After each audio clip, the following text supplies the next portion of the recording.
छठवें अध्याय में आत्म संयम योग का वर्णन है। युञ्जन एवं सदात्मानं योगी विगत कल्मषः सुखेन ब्रह्म संस्पर्शम अत्यंतम सुखमश्नुते।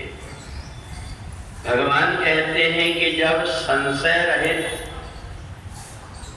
योगी का मन निरंतर मेरे में लग जाता है तो अनायास ही उसे ब्रह्म प्राप्ति और परम सुख प्राप्त हो जाते हैं और तीसरी बात जीवन से वो मुक्त हो जाता है। जितने भी वेद शास्त्र हैं उनको लिखने वाले ऋषियों ने अपनी बुद्धि से परमात्मा के विषय में जितना समझ पाए उस ढंग से लिखा हुआ है और इसलिए भगवान को ये जरूरत अनुभव हुआ कि जो मेरे भक्त हैं वो कहीं विचलित ना हो, तो भगवान ने अपने मुख से स्वयं अर्जुन को माध्यम बनाकर के गीता का ज्ञान दिया।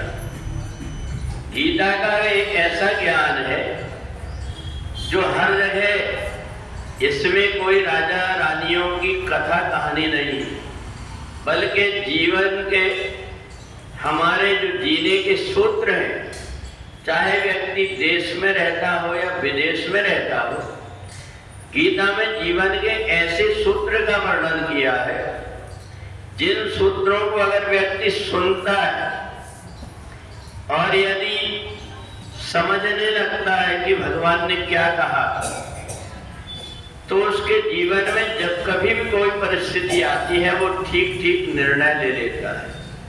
और इसलिए भगवान ने स्वतः अपने मुख से गीता का ज्ञान दिया है।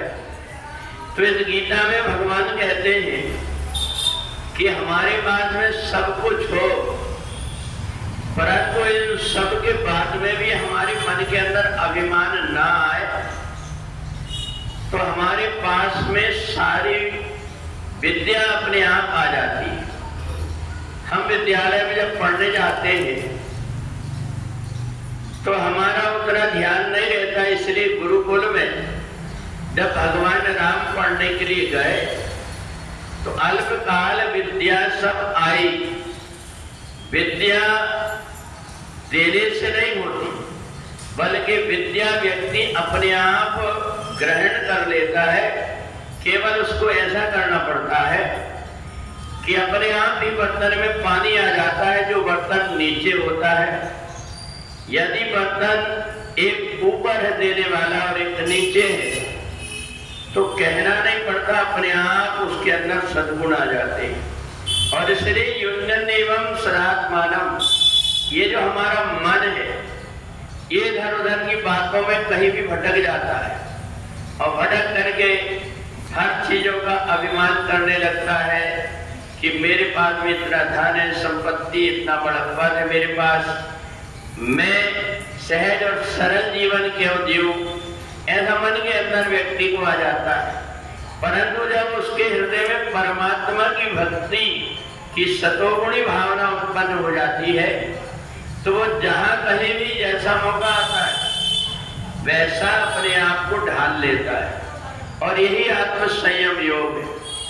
भगवान कहते हैं कि हर व्यक्ति बड़ा बनने की कोशिश करता है, बड़ा बनता है, परंतु जो बड़े होते हुए भी छोटे बनने की कोशिश करता है उसके पास में अपने आप सारी चीज आ जाती है। और इसलिए मन के हारे हार है, मन के जीते जीत। तो इसलिए ये जो मन हमारा इधर उधर विचलित होता है ये परमात्मा में एक निष्ठ होकर के लग जाए तो फिर उस व्यक्ति को कुछ करना नहीं पड़ता, परमात्मा को ही स्वतः उसका ध्यान रखना पड़ता है।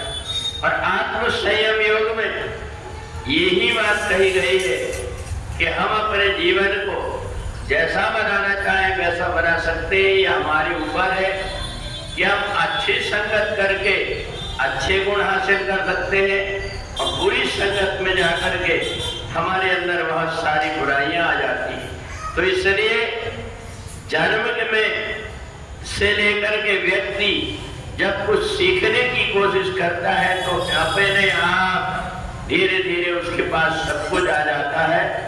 तो इसलिए अपने आप को संभाल करके रखने के लिए जो परमात्मा से अपने आप को जोड़ करके रखता है, उसके पास में जितने सद्गुण हैं, जितनी अच्छाइयां हैं, उनकी रक्षा भी परमात्मा अपने आप करते रहते। बोले सच्चिदानंद भगवान।